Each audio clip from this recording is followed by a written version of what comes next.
You've been waiting for something to change, haven't you? Waiting for the right moment, the right opportunity, the right signal from the world outside to finally confirm that things are moving in your favor. But what if the delay you feel isn't coming from life itself? What if it's coming from the way you've been looking at it all along? Because right now, in this very second, without pause, without hesitation, reality is already responding to you. Not later, not after you try harder, not when you become ready. It is responding now, to you, exactly as you are. You've been taught to believe that the world out there is something you must chase, persuade, or earn from, as if life were a locked door and your effort is the key that might one day open it. So you push, you plan, you worry, you adjust, constantly trying to align the external pieces into something that finally works.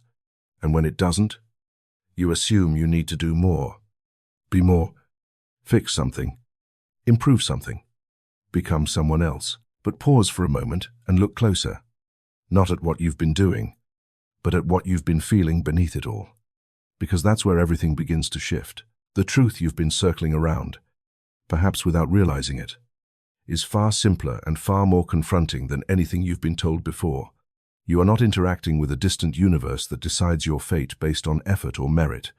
You are moving inside a living field of response, a reality that mirrors, with unsettling precision, the state you carry within you, every thought you repeat, every emotion you dwell in, every assumption you quietly accept as true. All of it is being translated into a signal, and that signal is not ignored. It is not judged. It is not delayed. It is received, interpreted, and reflected back to you as experience. This is where it becomes uncomfortable, because it means the results you see are not random, and they are not accidents. They are not punishments, and they are not rewards. They are reflections.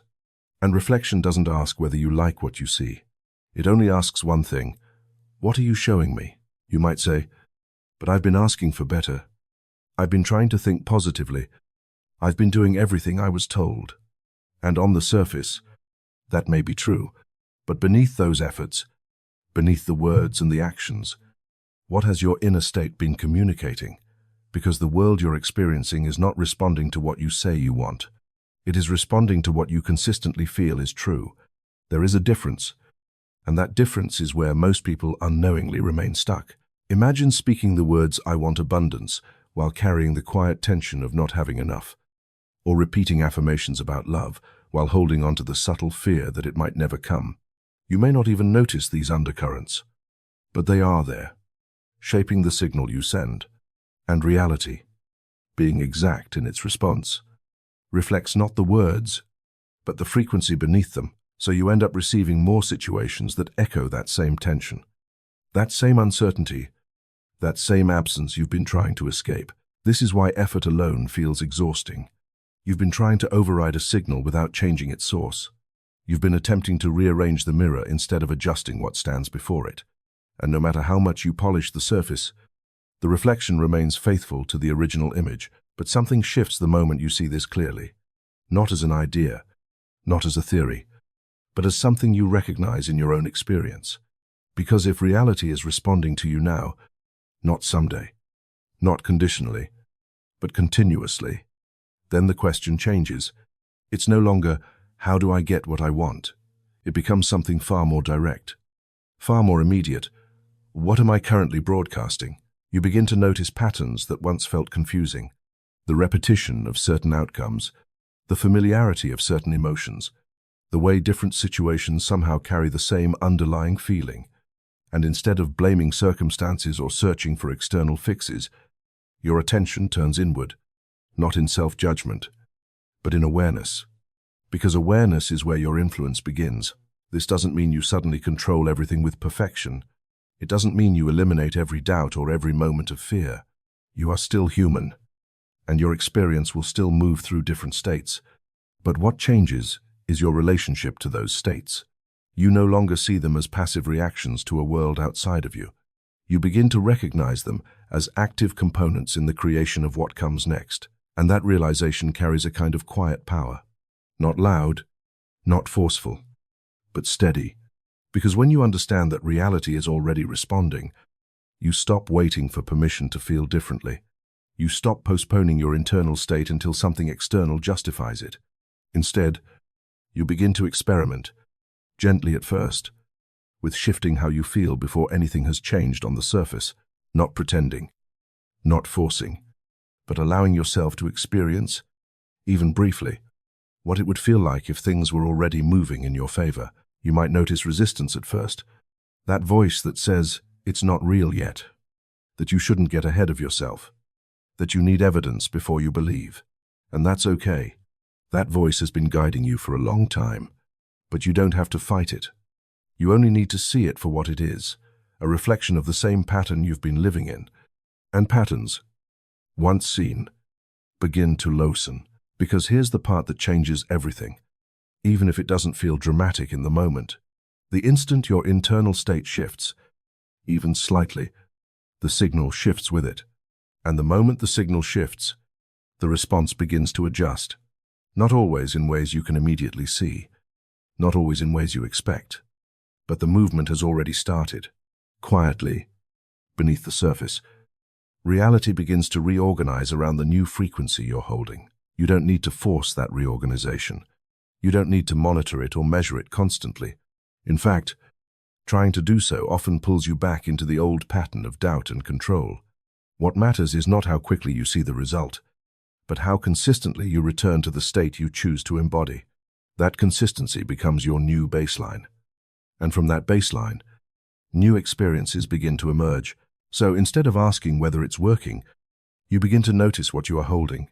Instead of chasing confirmation, you start paying attention to the quality of your inner world, because that is where the process is always unfolding, whether you're aware of it or not. And right now, without needing anything else to change first, that process is already in motion. You've been told that if something isn't working, the answer is simple: push harder. Stay disciplined. Keep going until reality finally gives in. And for a while, that idea feels powerful, because effort creates the illusion of control. It gives you something to hold onto, something to measure, something to believe is moving you forward. But if you're honest with yourself, you've felt the other side of it too, that quiet exhaustion that builds underneath constant effort, the sense that no matter how much you do, something unseen keeps holding everything in place. That's not failure. That's friction. And friction doesn't come from the world resisting you. It comes from you moving in a direction that doesn't match the state you're actually in. Because what you've been calling manifestation has never really been about force. Force is just the surface layer, the visible movement. The real mechanism sits deeper than that, in a place most people never stop to look. It's not about how much you act, but from where you act. And those two things are not the same. You can take action from tension, from lack, from the quiet urgency of needing something to change so you can finally feel at ease. Or you can take action from a completely different place, one where the outcome already feels settled within you, even before it appears outside. On the surface, those actions may look identical, but underneath, they carry entirely different signals, and reality responds to the signal, not the action. This is the inversion that changes everything once you actually see it. You've been trying to create results by manipulating the external, while the internal state shaping those results has remained untouched. So you push, you adjust, you try again, but the underlying frequency stays the same. And because it stays the same, the outcomes tend to circle back into familiar patterns, no matter how different the circumstances appear. You might have noticed this without fully understanding it. The way certain experiences repeat themselves in different forms, the way progress sometimes feels temporary, like it slips back just when you thought things had shifted, the way effort increases, but the feeling underneath doesn't change. That's not coincidence. That's consistency. Force tries to override that consistency. Resonance works with it. When you operate from force, there's always a subtle message embedded in your movement. It says, "This isn't here yet. Something is missing. I need to make it happen."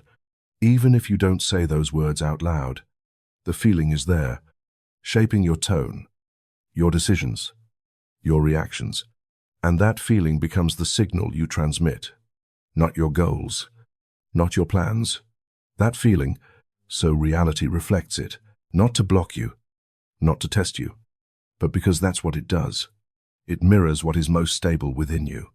And if what's most stable is tension, uncertainty, or lack, then no amount of surface-level effort can fully override that pattern. You might create movement, but it won't feel aligned. It won't feel natural. It will feel like something you have to constantly maintain. Resonance doesn't work like that. It doesn't ask you to do more.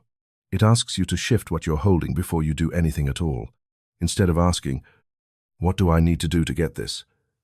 the question becomes, "What would this feel like if it were already part of my reality?" And that question doesn't lead you to a strategy. It leads you into a state, at first, that feels unfamiliar, maybe even uncomfortable, because you're used to relying on evidence, on visible progress, on confirmation from the outside. Without that, your mind wants to go back to effort, to control, to something it can measure. But if you stay with that shift, even briefly, something begins to change. Your perception adjusts. You start to notice that when your internal state softens, the way you move through situations changes with it. Conversations feel less forced. Decisions feel less heavy. Opportunities that were always present but previously invisible begin to stand out. Not because the world suddenly transformed, but because you are no longer filtering it through the same tension. And from that place, action still happens. You don't become passive. You don't stop moving. But the source of your movement changes. You're no longer acting to fix something. You're acting from a state that already feels more complete. That difference is subtle, but it reshapes everything that follows. Effort becomes lighter, not weaker, not careless, but free from the pressure of needing to prove something. You're not trying to force reality into position. You're allowing your state to align with what you're creating. And from that alignment, your actions carry a different quality. They're clearer, more direct, less reactive. This is where control begins to lose its grip, because control is rooted in the assumption that without constant management, things will fall apart. And that assumption itself becomes part of the signal. So you end up creating situations that seem to require more control, reinforcing the cycle. The more you try to hold everything together, the more unstable it feels. Resonance breaks that pattern by removing the need to grip so tightly in the first place. You still care about the outcome. You still move toward what you want, but the urgency softens. The pressure fades. You're no longer trying to convince reality to cooperate. You're adjusting yourself into a state where cooperation is natural, and from there, something shifts that doesn't need to be announced, explained, or forced into visibility. The same world is still in front of you. The same circumstances may still exist for a time, but the way they respond begins to change. Not all at once, not dramatically, but consistently enough that you start to notice you're not pushing against resistance anymore. You're moving with something that was already in motion, before a single word leaves your mouth, before any action is taken, before anything visible begins to move. Something else has already spoken on your behalf. You may not hear it. You may not consciously direct it, but it is always active, always broadcasting, always shaping what comes back to you. That something is your energetic signature, and whether you realize it or not, it has been communicating for you long before you ever tried to control outcomes with effort or intention. You've been taught to focus on what you say, on how you present yourself, on the strategies you use to influence results. But none of those sit at the root of creation. They sit on top of it. Underneath all of that, there is a constant transmission happening, a field of emotion, belief, and expectation that forms a pattern so consistent it becomes recognizable to reality itself. And that pattern, not your words, not your plans, is what reality responds to with precision. This is where most confusion begins, because you can say one thing while holding something entirely different within you. You can declare confidence while feeling uncertain, speak of abundance while carrying the quiet weight of scarcity, express openness while expecting rejection. On the surface, everything may look aligned, but beneath it, your energetic signature tells a different story, and that story is the one being heard. You might wonder why certain outcomes repeat, why the same types of experiences show up even when you've changed your approach, your environment, or your behavior. The answer is not in what you've done differently on the outside. It's in what has remained unchanged on the inside. Because your energetic signature does not reset with each new attempt. It persists. It carries forward the emotional memory of how you see yourself, how you expect things to unfold, how you interpret what happens to you. Think about how quickly you can walk into a room and sense the atmosphere without anyone saying a word. You feel tension, ease, openness, or discomfort almost instantly. That perception isn't based on logic. It's based on frequency. The same principle is operating through you at all times. You are not only perceiving energy, you are generating it. And what you generate becomes the lens through which your experiences take shape. This is why repetition feels so real. Not because life is fixed, but because your signature has been consistent. When the same emotional tone runs through your days, even in different situations, it begins to organize your experience around it. Not in obvious ways at first, but through subtle alignments. The kinds of conversations you have, the opportunities you notice, the reactions you receive, all begin to echo the same underlying pattern. And the most challenging part is that this pattern often feels normal. It feels like just the way things are. You may not question it because you've been living within it for so long that it has become familiar. But familiarity is not truth. It is repetition. The moment you begin to see this, something shifts in how you understand creation. You stop treating your thoughts and emotions as random responses to the world, and you start recognizing them as active elements within it, not something you must control perfectly, but something you can become aware of with enough clarity to notice when the signal you're sending does not match what you believe you want. This awareness doesn't require you to force yourself into a different state immediately. In fact, trying to do that often creates more resistance. What it asks of you instead is honesty, not the kind that criticizes or judges, but the kind that observes without distortion. When you think about something you desire, what is the immediate feeling that follows? Is it ease, certainty, and quiet acceptance? Or is it tension, doubt, and the sense that it is still out of reach? That first reaction is not insignificant. It is revealing. Because your energetic signature is not defined by what you occasionally feel. It is defined by what you consistently return to, the baseline you live in, the emotional tone that runs quietly in the background of your days. That is what forms the signal. And that signal, repeated often enough, becomes stable. Once it becomes stable, it begins to shape your experiences in ways that feel natural, even inévitable. This is why change does not happen through isolated moments of positivity. It happens through a shift in what becomes familiar to you. When a new state begins to feel normal, when it no longer feels like something you are trying to maintain, but something you naturally return to, your signature changes. And when your signature changes, the way reality responds adjusts with it. You don't have to force that adjustment. It follows the signal. At first, the changes may be subtle, a different kind of interaction, a situation that unfolds with less resistance, a moment where you respond differently than you would have before. These shifts might not seem dramatic, but they indicate something deeper. They show that the pattern is no longer fixed in the same way. It is becoming flexible, open to reorganization. As this continues, your relationship with outcomes begins to evolve. You no longer chase them with the same intensity, because you start to understand that what you are holding internally carries more influence than any single action you take. That understanding does not make you passive. It makes you precise. You begin to notice where your attention goes, how long you stay in certain emotional states, how quickly you return to patterns that no longer serve you. And within that noticing, you gain the ability to shift, not by force, but by redirection. You might still experience doubt, still feel moments of uncertainty, still react in ways that surprise you. But those moments no longer define your entire state. They become temporary, not foundational.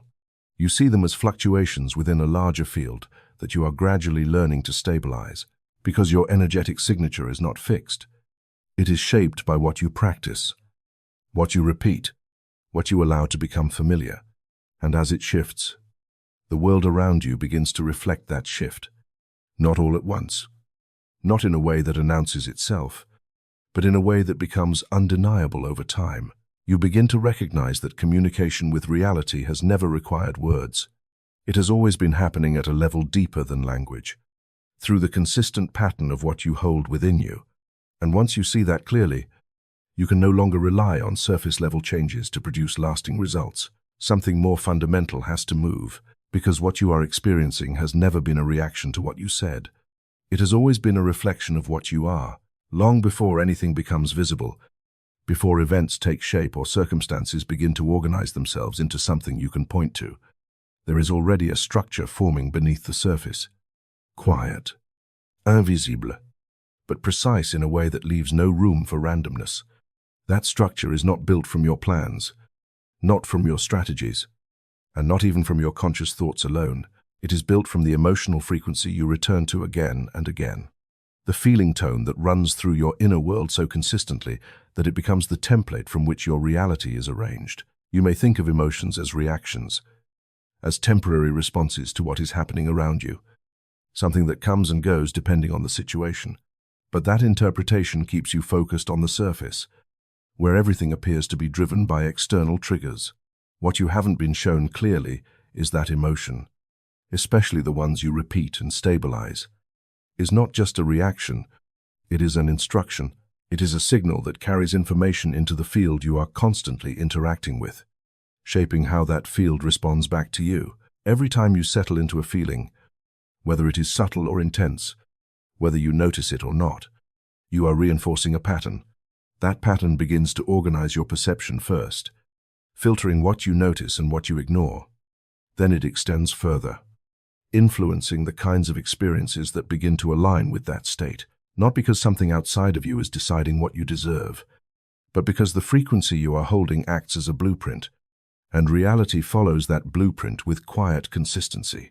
This is why two people can exist in similar circumstances, yet experience entirely different realities. One moves through the same environment with a sense of ease, seeing possibilities, feeling supported even when things are not perfect. The other moves through it with tension, anticipating problems, interpreting neutral situations as obstacles. The external conditions may not be drastically different, but the emotional frequency each person stabilizes creates a completely different internal climate, and that climate gradually shapes the outcomes that follow. You might not notice how often you return to the same feeling, because it becomes familiar, almost automatic. It doesn't always appear as something obvious like fear or joy. Sometimes it is quieter, a low-level sense of pressure, a background hum of uncertainty, a subtle expectation that things will be difficult or delayed. And because it is subtle, it slips past your awareness, repeating itself throughout your day without interruption, reinforcing the same blueprint over and over again. The blueprint does not need intensity to be effective. It needs consistency. This is where many people misunderstand the role of emotion in creation. They believe they need to generate strong, positive feelings occasionally, moments of excitement, bursts of motivation, and that those moments will somehow override everything else. But isolated peaks do not redefine a pattern. What defines it is what you return to when nothing is demanding your attention. The baseline you settle into when you are not trying to change anything. If that baseline carries tension, then even your positive moments are layered on top of it, unable to fully take root. If that baseline carries ease, then even your challenges are filtered through a different lens, one that does not reinforce struggle in the same way. The difference is not in what happens, but in how it is processed. And that processing feeds directly back into the blueprint. You've likely experienced this without naming it. Times when something small went wrong, and it seemed to spiral into a series of complications, as if one problem invited another. And other times when something equally inconvenient happened, but it resolved quickly, without pulling you into a larger chain of frustration. The events themselves may not have been dramatically different, but the emotional state you were in when they occurred shaped how they unfolded. This is not about controlling every feeling that arises. That would be another form of force, another attempt to override your experience instead of understanding it. Emotions will still move through you, and they should. They are part of being human. What matters is not whether you ever feel doubt, fear, or frustration. What matters is whether those states become your default, the place you return to repeatedly until they define your baseline. Because once a feeling becomes your baseline, it becomes your blueprint. And a blueprint does not argue with the structure that follows it. It guides it. When you begin to see this clearly, your attention shifts in a way that is subtle but powerful. You stop asking why certain things keep happening to you, and you start noticing what you are consistently holding within you when those things occur. Not to blame yourself, not to judge your experience, but to understand the connection between the internal pattern and the external result. You might notice that when you think about something you want, there is an immediate contraction, a sense that it is distant, uncertain, or difficult to reach. That contraction is not neutral. It is part of the blueprint. It communicates absence. And absence, when repeated, organizes experiences that reflect it, not because something is withholding from you, but because the pattern you are stabilizing continues to define what is most natural for you to experience. The shift begins not by forcing yourself into a different emotion, but by becoming aware of the one you are already holding. That awareness alone starts to loosen the pattern, because what is seen clearly can no longer operate with the same automatic repetition. You begin to recognize when you are reinforcing a state that does not align with what you want. And in that recognition, you create a space where something new can begin to form. At first, that new state may feel unfamiliar. It may not feel entirely natural to hold a sense of ease when nothing external has changed, or to feel a quiet certainty when evidence is still absent. But familiarity is not a measure of truth. It is a measure of repetition, and as you begin to return to a different feeling, even briefly, even imperfectly, you start to introduce a new pattern into your system. That pattern, once repeated, begins to stabilize, and when it stabilizes, it becomes the new blueprint. You don't have to force reality to follow it. You don't have to monitor every outcome or measure every shift. The blueprint does its work beneath the surface, organizing experiences in ways that may not be immediately visible, but gradually become undeniable. What once felt difficult begins to feel more accessible. What once triggered tension begins to feel neutral. What once seemed distant begins to move closer. Not through effort, but through alignment. You start to notice that your external world is not something you are chasing anymore. It is something that is responding, adjusting, rearranging in ways that reflect the state you have been holding consistently enough to become natural. And that naturalness is what gives the change its stability. Because it is no longer something you are trying to maintain. It is something you are embodying without effort. At that point, the question of whether it is working begins to fade, replaced by a different kind of awareness, one that is less concerned with immediate results and more attuned to the quality of the state you are living in. Because that state, more than anything you do, continues to shape what unfolds next. And once you recognize that your emotional frequency is not just part of your experience but the structure beneath it, you stop treating it as something secondary. You begin to see it for what it has always been, the design behind everything you are living through. You've done everything you were told to do. You repeated the affirmations, visualized the outcome, wrote your goals down, stayed consistent, stayed disciplined, stayed focused. On the surface, it looked like you were following the process exactly as it was taught. And yet, something didn't fully shift. Maybe there were small results, brief moments where it seemed to work, but nothing that felt stable, nothing that felt like a true change in direction. That quiet frustration you felt wasn't because you were doing it wrong. It was because what you were doing was only touching the surface of something much deeper. The idea that effort alone creates results is one of the most persistent illusions you've been operating under. Not because effort has no value, but because it has been placed in the wrong position. It has been treated as the cause, when in reality, it is only ever the expression of something that already exists within you. And when effort is disconnected from that internal state, it becomes mechanical. It becomes repetitive. It becomes something you perform rather than something that naturally emerges. This is where surface techniques begin to fail. Not immediately, but gradually. At first, they feel empowering. You have something to do, something to follow, something that gives you a sense of direction. You repeat the words. You imagine the outcome. You try to hold the vision. But beneath those actions, there is often a quiet contradiction. You are saying one thing while feeling another. You are visualizing success while still identifying with struggle. You are affirming abundance while internally questioning whether it will ever arrive. That contradiction does not go unnoticed. Reality does not respond to the technique itself. It responds to the state in which the technique is being performed. So when you repeat an affirmation from a place of doubt, the words may sound aligned, but the signal beneath them remains unchanged. When you visualize from a place of longing, the image may be clear, but the feeling still communicates absence. And because the feeling is what stabilizes the pattern, the result reflects that stability, not the temporary effort layered on top of it. This is why you can follow every step correctly and still feel like nothing is fully shifting. It is not because the process is broken. It is because the process has been misunderstood. Techniques are not designed to create the state. They are meant to support it. And when they are used as a substitute for it, they lose their effectiveness. You may have noticed how easy it is to fall into repetition without presence, saying the same words over and over, not because you feel them, but because you believe you are supposed to. Going through the motions of visualization while your attention drifts somewhere else, trying to convince yourself that something is true while another part of you quietly resists it. That gap between what you are doing and what you are actually feeling is where the illusion of effort begins to break down. Because effort, when disconnected from alignment, becomes noise. It fills time. It creates the appearance of progress, but it does not shift the underlying pattern. And without shifting the pattern, the outcomes tend to remain within the same range, even if the details change.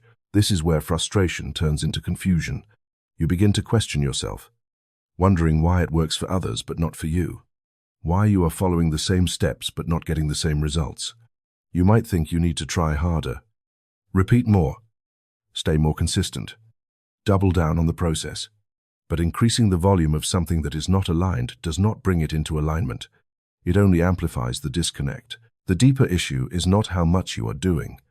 It is the relationship between what you are doing and what you are holding internally while you do it. When techniques are used from a place of lack, they reinforce lack. When they are used from a place of tension, they reinforce tension, not because they are flawed, but because they cannot override the state they are embedded in. They reflect it. This is why some people can say a single sentence and feel a shift, while others can repeat the same sentence 100 times and feel nothing. The difference is not in the words. It is in the state behind them. One is aligned. The other is trying to become aligned through repetition. And that difference changes everything. You begin to see that surface techniques are not the source of change. They are tools, and like any tool, their effectiveness depends on how they are used. If you use them to mask what you are actually feeling, they create distance. If you use them to deepen a state that is already present, they reinforce it. This is why forcing positivity often feels unnatural. You are not actually shifting your state. You are covering it. And what is covered does not disappear. It continues to operate underneath, shaping your experience in ways that feel inconsistent with what you are trying to create. The shift happens when you stop using techniques as a way to escape your current state and start using awareness to understand it. When you notice the feeling that arises without immediately trying to fix it, something changes. The pattern becomes visible. And once it is visible, it is no longer automatic in the same way. From that place, any technique you use begins to function differently. It is no longer an attempt to override reality. It becomes a way to support a state you are consciously choosing to return to. The words carry weight because they are connected to something real. The visualization feels natural because it is not being forced against resistance. Effort, then, takes on a different role. It is no longer something you rely on to make things happen. It becomes something that follows alignment, something that expresses the state you are already in rather than trying to create it from scratch. You still act. You still engage. You still move forward. But the quality of that movement changes. It is no longer driven by urgency or the need to fix something. It is guided by clarity, by a sense of direction that does not require constant reinforcement. This is where the illusion begins to dissolve. Not dramatically, not all at once, but in the way your attention shifts from what you are doing to how you are being while you do it. And that shift, quiet as it may seem, changes the function of everything that follows, because what you have been relying on as the cause was never the cause. You've been relating to reality as if it was something you could operate, something that responds to the right inputs with predictable outputs, like a system waiting for the correct command. Say the right words, perform the right ritual, follow the right sequence, and the result should appear. That idea feels comforting because it suggests control, a sense that if you just figure out the formula, you can make life behave the way you want it to. But that model quietly breaks down the moment you notice how inconsistent it actually is, how the same action can lead to different outcomes, how the same intention can produce opposite results depending on something you cannot quite see. That's because reality is not functioning as a machine. It is functioning as a mirror, and a mirror does not respond to what you input. It reflects what is already there. This distinction is subtle at first, but once it becomes clear, it changes the way you interpret everything that happens to you. A machine processes commands. It evaluates, calculates, executes. It can be manipulated if you understand its mechanics well enough. But a mirror has no such process. It does not decide. It does not judge. It does not filter. It simply reflects, instantly and accurately, whatever stands before it. When you approach the universe as a machine, you expect results to come from what you do. When you begin to see it as a mirror, you realize results come from what you are. That shift removes the idea that you need to convince reality to give you something. It reveals that reality has never been withholding anything in the first place. It has been reflecting, continuously, the state you are holding, whether you are aware of it or not. And because reflection is neutral, it does not change based on your preferences.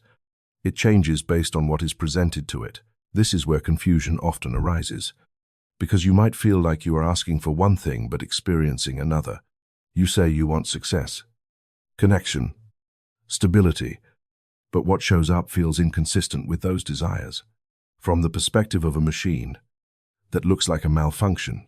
From the perspective of a mirror, it points to something else entirely. It suggests that what is being reflected is not your stated desire, but the deeper pattern beneath it. You might carry the idea of success while also holding the assumption that it is difficult, rare, or reserved for others. You might seek connection while expecting rejection, or stability while anticipating loss. These assumptions are not always obvious. They sit quietly in the background, shaping your interpretation of everything you experience. And because they are consistent, they become part of what the mirror reflects. The mirror does not choose which part of you to respond to. It reflects the part that is most stable. This is why surface-level changes often fail to produce lasting results.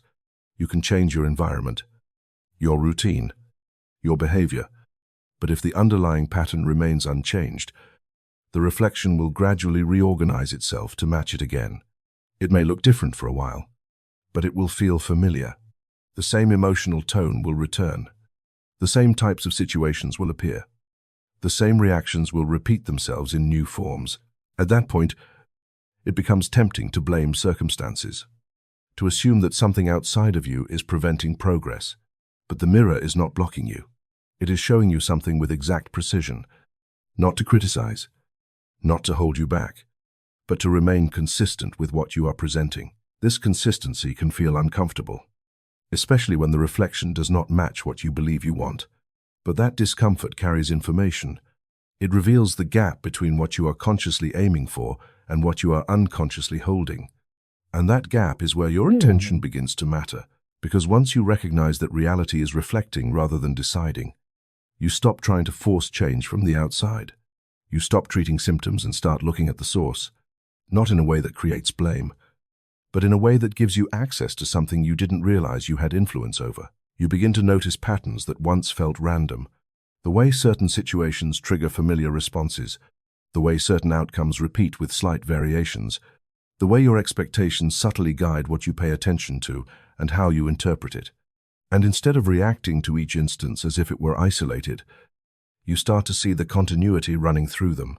That continuity is not accidental. It is the reflection of a stable internal pattern. When you shift that pattern, the reflection changes. Not instantly in every visible detail, but consistently enough that you begin to recognize the difference. The same types of situations no longer unfold in the same way. The same triggers do not produce the same reactions. The same expectations no longer feel as convincing.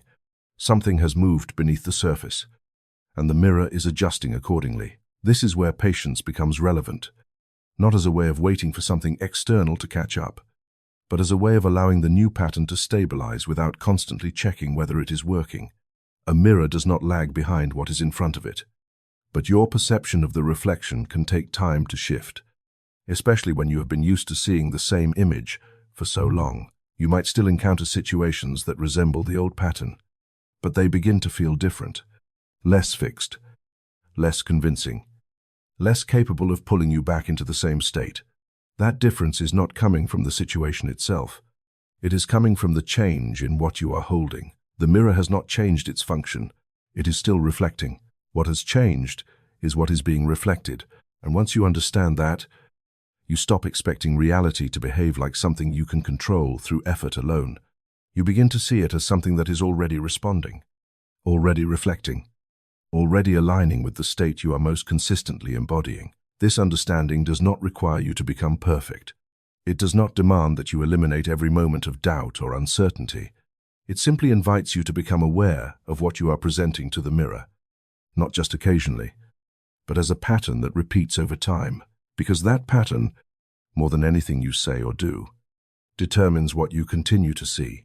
And once that becomes clear, the idea of trying to fix the reflection without addressing what creates it starts to lose its appeal. You can say you want something 1,000 times. Repeat it with conviction. Visualize it with detail. Even build your days around pursuing it, and still remain in the exact position where you started. Not because desire is weak, but because desire, when filtered through the wrong state, becomes a signal that reinforces its own absence. This is the part that quietly traps most people without them realizing it. They believe wanting is the beginning of creation, when in reality, wanting is often the continuation of not having. There is a difference between recognizing a preference and living in the emotional experience of lacking it. One is neutral, open, expansive. The other carries tension, urgency, and a subtle pressure that says something is incomplete right now. That pressure might feel motivating on the surface, but underneath, it stabilizes a frequency that communicates absence over and over again. And because that frequency is consistent, it becomes the dominant signal that shapes what continues to appear. You might not notice how often this happens because it hides behind language that sounds positive. You tell yourself you're focused, that you're clear about what you want, that you're taking steps toward it. But if you look closer at how it feels when you think about it, there's often a contraction, a sense of distance between where you are and where you believe you need to be. That distance is not just an idea. It is an emotional position, and that position becomes part of the mechanism that keeps the outcome out of reach. The state of lack is not defined by what you physically have. It is defined by how you relate to what you don't have. You can have very little and still feel stable, grounded, even abundant in a quiet way. You can also have a lot and still feel like something is missing, like you are one step away from losing it or never having enough. In both cases, the external condition does not determine the state. The internal relationship does. When you operate from lack, your attention is constantly drawn to what is missing. Even when something positive happens, it is often filtered through the question of whether it is enough, whether it will last, whether it truly changes anything. That pattern does not stay contained in your thoughts. It extends into your behavior, your decisions, your reactions. You hesitate where you could move freely. You overanalyze where clarity is available. You push where patience would allow something to unfold. And all of that carries a signal, not the words you say, not the goals you set, but the emotional stance you return to repeatedly. That stance says, it's not here yet. And because it is repeated so often, it becomes stable. Once it becomes stable, it organizes your experience around it in ways that feel consistent with that message. Situations appear that reinforce the sense of delay. Opportunities feel uncertain or incomplete. Progress seems to stall just when it starts to move. From the outside, it looks like something is blocking you. From the inside, it is simply the continuation of the same state. The state of having operates differently, but not in the way you might expect. It does not require you to pretend that everything is already physically present. It is not about denying your current circumstances or forcing yourself into artificial positivity. It is about shifting the way you relate to what you desire so that it no longer feels distant or out of reach on an emotional level. When you move into the state of having, even briefly, there is a change in how you experience the same situation. The urgency softens, the tension releases. You are no longer trying to close a gap. You are no longer measuring how far away something is. Instead, there is a quiet sense of completeness, a feeling that what you are seeking is not separate from you in the way it once seemed. This shift is subtle, but it changes the signal entirely. Instead of communicating absence, you begin to communicate stability. Instead of reinforcing distance, you begin to collapse it internally.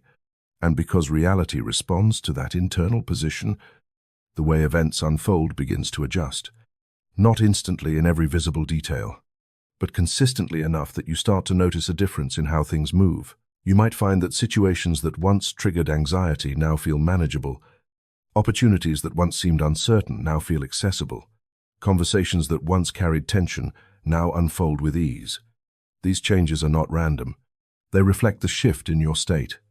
And as that state becomes more familiar, more natural, it begins to stabilize. Stability is what allows the state of having to take root. You don't need to hold it perfectly. You don't need to eliminate every moment of doubt, but you do need to return to it often enough that it begins to feel normal. Not like something you are trying to maintain, but like something you naturally inhabit. When that happens, the signal you send becomes consistent in a different way, and consistency is what reality responds to. The challenge is that your mind will often try to pull you back into the old pattern. It will point to what is not yet visible and use that as evidence that nothing has changed. It will remind you of past experiences where things did not work out. It will create narratives that keep the sense of distance intact. Those patterns are familiar. They have been reinforced over time. And because of that, they feel convincing. But familiarity is not accuracy. The more you observe these patterns without immediately following them, the more space you create between the old state and the one you are beginning to explore. In that space, you have a choice, not to force a different feeling, but to redirect your attention toward a state that aligns with what you are calling in. That redirection does not need to be dramatic. It can be as simple as allowing yourself to feel a moment of ease where you would normally feel tension, or a moment of certainty where you would normally question. Those moments may seem small, but they introduce a different signal into your system. And when repeated, they begin to form a new baseline. As the baseline shifts, the mechanism of lack loses its dominance. You no longer default to the same emotional position. You no longer interpret every situation through the lens of absence. Instead, you begin to experience your desires from a place that feels closer, more integrated, less dependent on immediate external confirmation. And from that place, the dynamic changes. You are no longer chasing what you want. You are relating to it differently. Notice where your attention goes when nothing is demanding it. Not when you are focused on a task, not when you are deliberately trying to think positively, but in the quiet moments in between, when your mind drifts without instruction. That is where your creative power is most clearly revealed. Because attention, in its raw form, is not passive observation, it is selection, and what you consistently select becomes the foundation upon which your experience is built. You may believe that your attention simply follows what is happening around you, that it is guided by circumstances, by urgency, by whatever seems most important at the time. But if you look closely, you will see that attention does not just follow reality. It organizes it. It filters what enters your awareness and what remains invisible. It determines which patterns become dominant and which ones fade into the background. And over time, that filtering process becomes so consistent that it shapes not only what you notice, but what you experience. This is where the law of focus begins to operate, not as an abstract idea, but as something you can observe directly in your own life. Whatever you return your attention to repeatedly begins to expand in your awareness, not because it is objectively larger or more important, but because you are giving it energy. And where energy flows, structure forms. The more you dwell on something, the more it organizes your perception around it, until it starts to feel like a central part of your reality. You've experienced this in ways that seemed unrelated at the time. When you fixate on a problem, it appears everywhere. Small issues begin to feel connected, Neutral situations start to look like evidence that the problem is growing. The more you think about it, the more real it becomes, until it occupies a significant portion of your mental space. And as it occupies that space, it influences how you respond, how you decide, how you interpret what happens next. At the same time, you may have experienced moments where your attention shifted naturally towards something expansive, something that carried a sense of possibility or ease. In those moments, the same environment can feel different. Opportunities seem more visible, solutions appear more accessible, conversations flow with less resistance. The external world has not fundamentally changed, but your experience of it has, because your attention has reorganized what is relevant. This is not coincidence. It is a function. Attention is not neutral. It amplifies. When you focus on what is missing, you amplify the experience of absence. When you focus on what is working, you amplify the experience of support. And this amplification does not remain internal. It shapes the choices you make, the risks you are willing to take, the way you engage with people and situations. Over time, those choices compound, reinforcing the very pattern your attention has been stabilizing. The difficulty is that attention often feels automatic. It seems to move on its own, pulled toward what is urgent, what is familiar, what carries emotional weight. And because of that, you may feel like you are reacting rather than directing. But the moment you begin to observe where your attention settles, not just occasionally, but consistently, you start to see the pattern. You start to notice how often it returns to the same themes, the same concerns, the same expectations. That noticing is not a passive act. It is the beginning of influence, because once you are aware of where your attention goes, you are no longer completely identified with it. You can see it as something that is happening, rather than something that defines you. And in that separation, even if it is slight, you gain the ability to redirect it, not by force, but by choice. Redirection does not mean ignoring reality or pretending that challenges do not exist. It means deciding what you are going to give sustained attention to. It means recognizing that while problems may appear, they do not have to become the center of your focus. You can acknowledge them, address them, and still return your attention to a state that supports what you are creating rather than what you are trying to avoid. This is where many people struggle, because they believe that focusing on something means it must already be fully present. They think they need evidence before they can give their attention to a different state. But attention itself is part of how that evidence begins to form. It is not the result, it is the cause. When you consistently direct your attention toward a state of ease, even when circumstances are still shifting, you begin to stabilize that state internally. That stability influences how you interpret events, how you respond to uncertainty, how you carry yourself in situations that once triggered tension. Those changes may not seem dramatic at first, but they alter the trajectory of your experience in ways that become more visible over time. You begin to notice that what once captured your attention no longer holds the same weight. Situations that would have pulled you into worry now pass through your awareness without taking over. Thoughts that once repeated endlessly lose their intensity. This is not suppression. It is a shift in what you are feeding. Because attention is a form of nourishment, what you focus on grows stronger, not only in your mind, but in the structure of your experience. What you withdraw attention from begins to lose its influence, not immediately, not completely, but gradually, as the pattern that sustained it weakens. This process does not require perfection. Your attention will still move. It will still be drawn to familiar patterns, but the difference is that you begin to notice when it does, and you begin to bring it back, not with frustration, but with intention. Each time you do that, you reinforce a different pattern, one that aligns more closely with what you want to experience. Over time, that pattern becomes easier to maintain.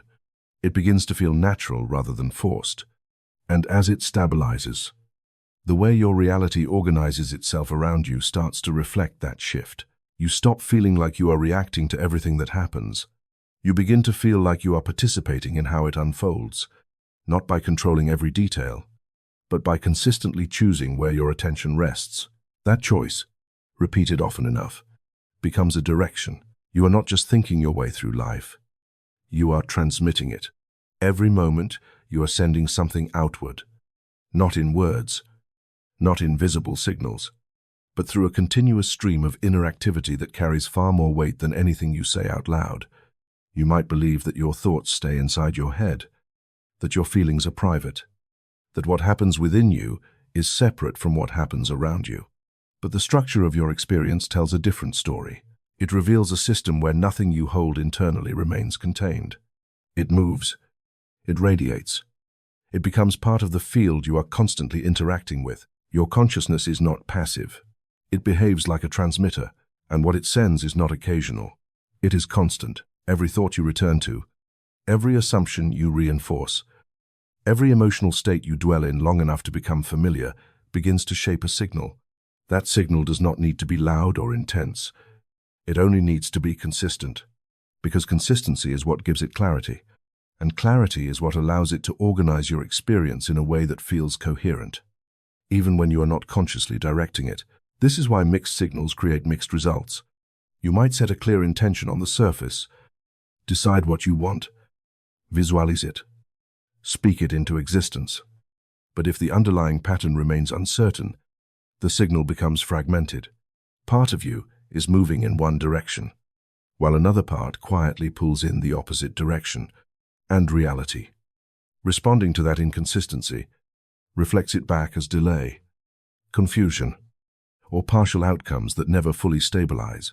It is not that your desire is unclear. It is that your transmission is. Clarity does not come from repeating what you want. It comes from stabilizing the state that corresponds to it. When the state is stable, the signal becomes coherent. And when the signal is coherent, the response begins to align with it in a way that feels less forced, less random, more continuous. You may have noticed how different it feels to speak from certainty versus speaking from hesitation. The words can be the same, but the impact is not. One carries weight, the other carries doubt. That difference is not in the language, it is in the signal behind it. And that same principle extends beyond communication into every aspect of your experience. When your internal state is scattered, your attention divided, your emotions shifting rapidly between conflicting positions, the signal you send reflects that fragmentation. You start something and then question it. You move forward and then pull back. You feel aligned for a moment and then fall into doubt. Each of these shifts interrupts the continuity of your transmission, making it difficult for anything to fully take shape. This is not a failure of ability.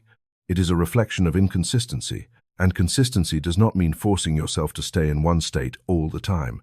It means returning to the same state often enough that it becomes dominant. It means recognizing when your attention drifts into patterns that do not support what you are creating and gently redirecting it.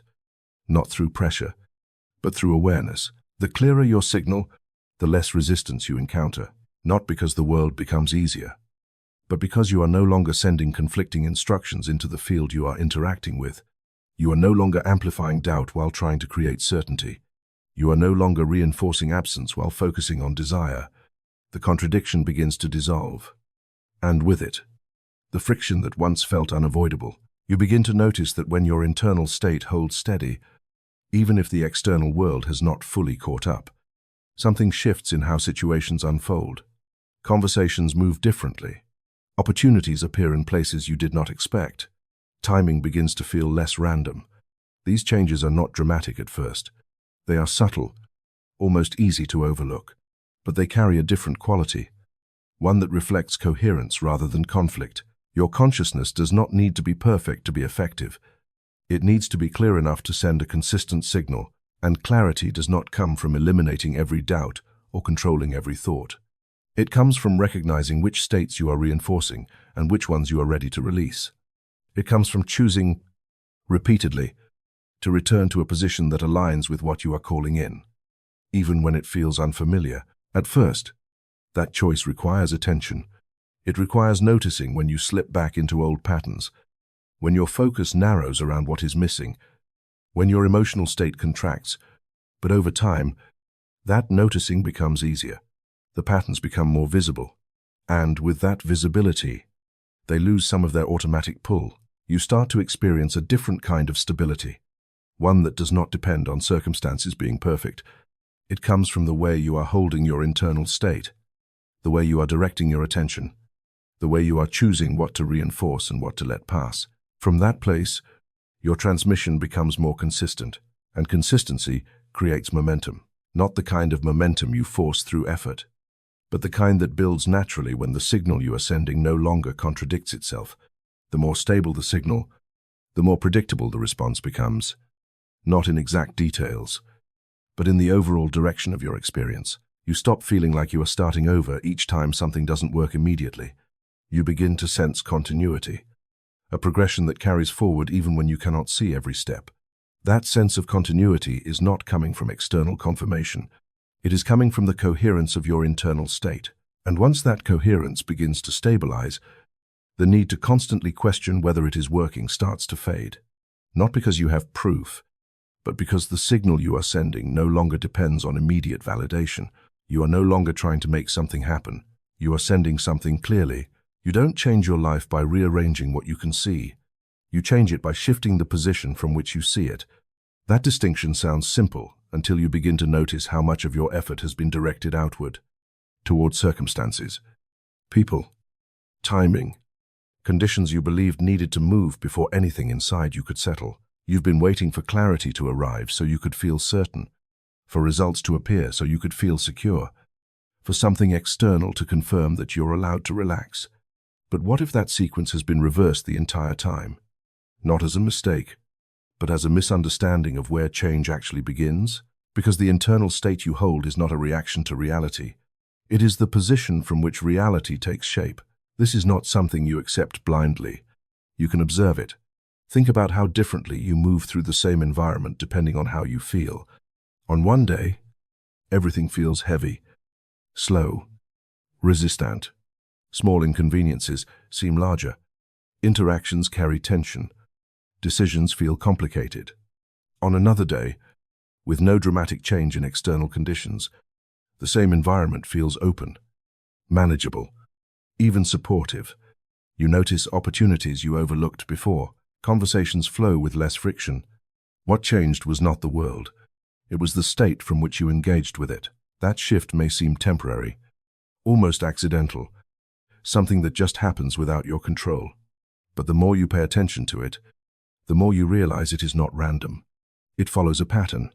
When your internal state is stable, your perception organizes itself differently, and that organization influences what you do next, how you respond, what you choose, what you allow. Those choices, repeated, begin to alter the structure of your experience. This is where many people get stuck, because they try to change their external reality directly, while leaving the internal state that shapes it untouched. They change jobs, relationships, routines, environments, hoping that a new set of conditions will produce a different feeling. Sometimes it does, briefly, but if the underlying state remains the same, the new conditions gradually reorganize themselves around it. The pattern returns. Even if the details are different, you begin to see that changing the external without shifting the internal is like moving pieces on the surface while the foundation underneath remains unchanged. The arrangement may look different for a time, but it eventually settles back into a familiar structure. The real shift happens when you turn your attention inward, not to fix yourself, not to force a different feeling, but to recognize the state you are consistently holding. That recognition is not passive. It is the moment where influence becomes possible. Because once you can see the state, you are no longer completely identified with it. You can notice the tension without becoming it. You can feel the uncertainty without letting it define your direction. And in that space, even if it is small, you begin to experiment with something different, not by pretending everything is perfect, not by ignoring what is happening around you, but by allowing yourself to experience, even briefly, a state that does not depend on current circumstances, a sense of ease without immediate evidence, a quiet certainty without confirmation, a moment of calm in the middle of uncertainty. At first, that may feel unfamiliar. Your mind may resist it, pointing out everything that has not yet changed, reminding you of past patterns, questioning whether it makes sense to feel differently before anything external shifts. That resistance is natural. It reflects the stability of the old state. But stability does not mean permanence. When you return to a new state, even for a short time, you begin to introduce a different pattern. That pattern, when repeated, starts to stabilize. And as it stabilizes, it changes how you perceive, how you respond, how you act. You may not notice immediate external results, but something internal has already moved. The way you interpret situations shifts. What once triggered anxiety now feels neutral. What once felt overwhelming now feels manageable. These changes are not separate from your external reality. They are part of the process that shapes it, because your external world is not independent of your internal state. It is organized through it. This does not mean that every detail changes instantly. It means that the trajectory begins to shift. The direction of your experience starts to align with the state you are stabilizing, and over time, that alignment becomes more visible. Opportunities that once seemed out of reach begin to appear within range. Situations that once repeated begin to resolve differently. Patterns that once felt fixed begin to loosen. The key is not intensity. It is consistency. You do not need to hold a perfect state all the time. You do not need to eliminate every moment of doubt or discomfort. What matters is the state you return to most often, the baseline that gradually becomes familiar. That baseline shapes your signal, and your signal shapes what continues to unfold. As this becomes clearer, your relationship with effort changes. You no longer try to force outcomes from a place of tension. You allow action to emerge from the state you are holding. That action feels different. It is less reactive, less driven by urgency. It carries a sense of direction that does not require constant validation. You begin to notice that when your internal state is aligned, things move with less resistance. Not because the world has become easier, but because you are no longer pushing against it in the same way. You are moving from a position that matches what you are creating, rather than trying to close a gap between where you are and where you think you need to be. That gap begins to dissolve internally before it disappears externally. And as it dissolves, the need to chase, to force, to control begins to lose its intensity. You still care about what you are creating. You still take action, but the pressure behind it softens. The urgency fades. You are no longer trying to fix something that feels incomplete. You are expressing a state that is becoming more complete within you. From that position, the external world responds differently, not because you demanded it to, but because the structure it reflects has changed. It's easier to believe that what happens to you is caused by something outside of you. Easier to point to circumstances, to timing, to other people, to conditions that seem beyond your control, and say that's where the outcome was decided. That belief doesn't just explain your experience. It protects you from something far more confronting. Because the moment you begin to question it, you are no longer just observing your life. You are standing inside it as an active participant in how it unfolds. The shift from victim to creator does not begin with empowerment. It begins with discomfort, because it asks you to look at patterns you've explained away for a long time. It asks you to see repetition where you once saw coincidence, to recognize consistency where you once saw randomness, and to acknowledge that what feels imposed on you may actually be connected to something you've been holding, repeating, and reinforcing beneath your awareness, not in a way that assigns blame, but in a way that reveals connection. When you operate from a victim position, your attention naturally moves outward. You analyze situations, interpret other people's behavior, evaluate conditions, trying to understand why things happen the way they do, and often your conclusions make sense. The circumstances may genuinely be difficult. The environment may not be ideal. Other people may act in ways that create friction or limitation. None of that is denied. But within that perspective, your role remains reactive. You respond, adjust, copy, endure, and as long as your role is defined by reaction, your influence remains limited. The creator position changes that, but not in the way most people expect. It does not give you control over every external event. It does not guarantee that nothing unexpected will ever happen. What it does is reposition your focus from what is happening to what you are bringing into what is happening. It shifts your attention from the surface of events to the underlying pattern that shapes how those events are experienced and how they unfold over time. At first, this feels subtle. You begin to notice how often your internal state precedes your reaction rather than follows it, how quickly you interpret a situation based on what you are already holding emotionally, how certain expectations quietly guide your perception, leading you to see confirmation of what you already believe. These patterns are not obvious until you start observing them, but once you do, they become difficult to ignore. You might notice that in moments where you feel uncertain, situations tend to reflect that uncertainty back to you. Conversations become unclear, decisions feel heavier, outcomes appear less stable, and in moments where you feel grounded, even if nothing external has changed, the same types of situations unfold differently. There is more clarity, more ease, more responsiveness. That difference is not created by the situation. It is created by the state you bring into it. This is where responsibility begins to take on a new meaning, not as obligation, not as pressure, but as recognition that your internal state is not separate from your experience, that it is part of the mechanism that shapes it. And with that recognition comes a shift in how you relate to what happens. You stop asking why things are happening to you and begin to notice how they are aligning with patterns you can now see more clearly. This does not mean you accept everything without question. It does not mean you deny difficulty or pretend that challenges do not exist. It means you stop treating yourself as powerless within those challenges. You begin to see where your reactions reinforce the same patterns, where your expectations shape your interpretation, where your focus amplifies certain aspects of your experience while minimizing others. And in that awareness, something changes. You are no longer locked into the same automatic responses. You begin to notice when you are about to react in a familiar way, when you are about to reinforce a pattern that has repeated itself before. That moment of noticing creates space. And within that space, you have a choice, not to force a different reaction, but to pause long enough to see that the reaction itself is not inevitable. This is where influence begins. You may still feel the same emotions. You may still experience the same initial impulses, but you are no longer entirely identified with them.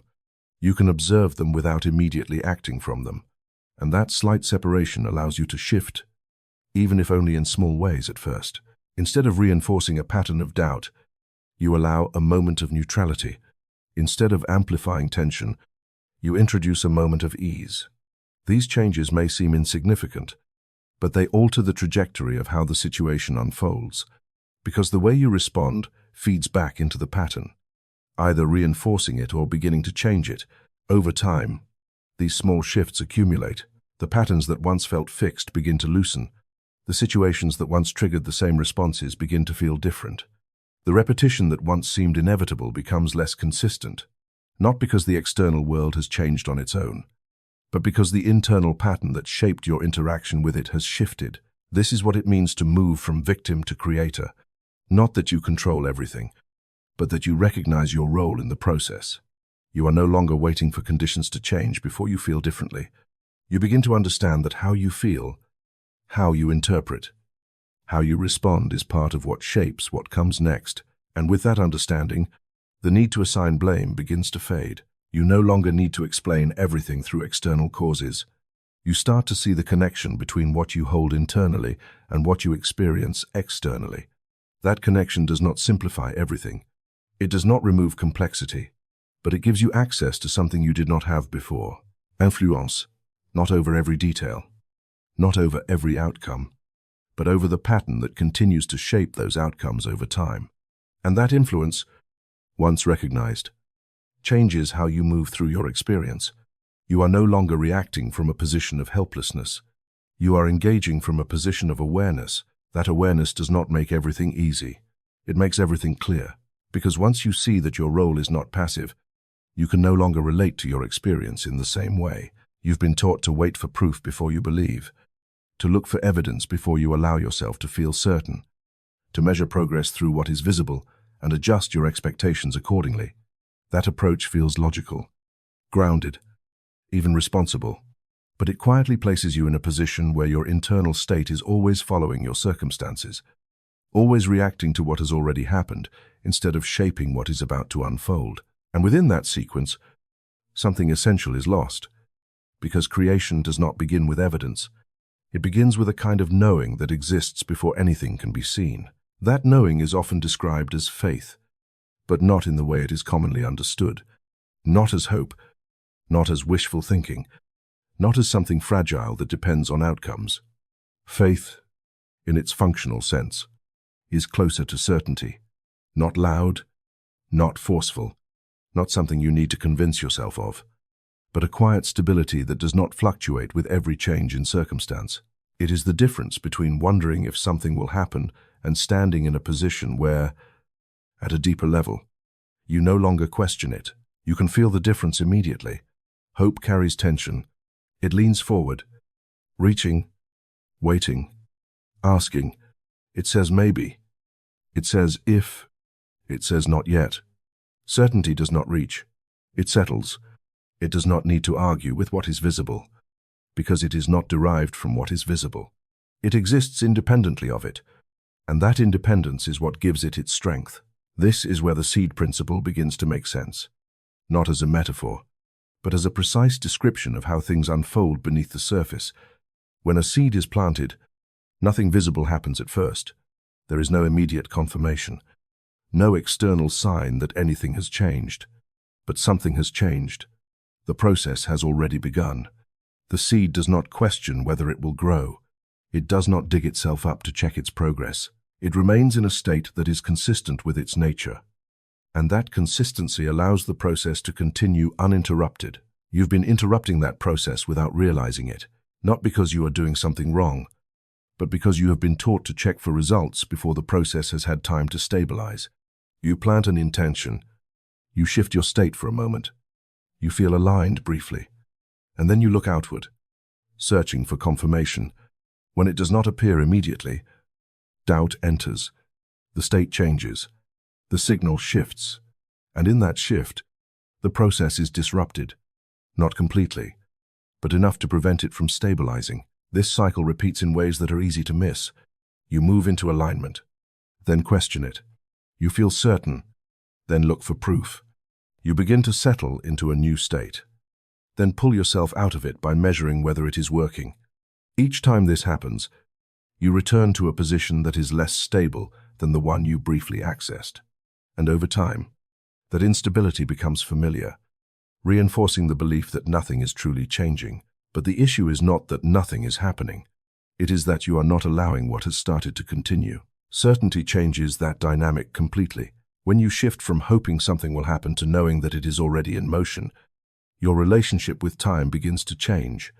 You no longer feel the need to rush the process or monitor every stage of it. You stop interpreting the absence of immediate evidence as a sign that something is wrong.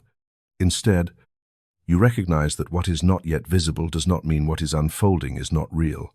This recognition does not require blind belief. It requires consistency. You do not need to hold certainty every moment. You do not need to eliminate every doubt. But you do need to return to that state often enough that it becomes more stable than the alternatives. Each time you return to it, you reinforce the same signal. And that repetition allows the process to continue without interruption. The seed does not grow because it is checked constantly. It grows because it is left undisturbed. This is where patience takes on a different meaning, not as waiting, not as enduring delay, but as maintaining a state without needing immediate confirmation. It is the ability to remain aligned even when nothing visible has changed, not by forcing yourself to ignore reality, but by understanding that the visible is not the starting point. You may still feel the urge to check, to look for signs, to measure progress. That impulse does not disappear instantly. It reflects a pattern you have been following for a long time, but the more you recognize it, the less control it has over your state.